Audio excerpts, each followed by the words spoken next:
কিন্তু পুরো ফেমাস হয়ে গেলে। দেখ তো কালকে ভার্সিটির এক জুনিয়র আমার পাঠাইলো, ওই ভার্সিটির ক্লাস কনভারসেশন পেজে খালি সব তোরে নিয়ে লেখা। এই দেখ এই লাইব্রেরির কর্নারে বসে পড়াটা তুই না, দেখ কি সুন্দর কবিতা।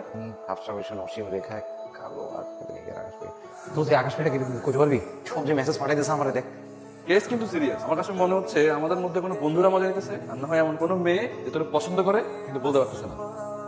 তোমাকে আমার মেসেজটা হেলেন কেন? আপনার কি কোনো প্রাইভেসি নাই?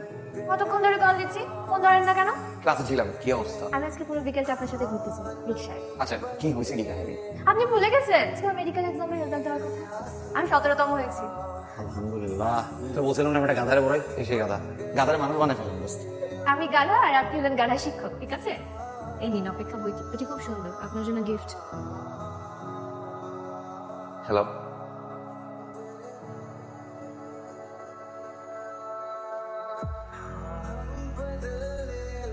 আকাশপ্রিয়া বলেছিল শীতের ঝুম বৃষ্টিতে আমাদের দেখা হবে। পরের দিন ঝুম বৃষ্টি নামলো, আমি অপেক্ষায় থাকলাম নীল আকাশপ্রিয়ার, কিন্তু সে সেদিন আসেনি, তার দেখা নাই। যেও আসে না, তার ফোন বন্ধ। আমি জীবনের সবকিছু থেকে আগ্রহ হারালাম। আমি শুধু ফোনে ডায়াল ছেড়ে তাকিয়ে থাকি, কখন আকাশপ্রিয়া ফোন নেবে।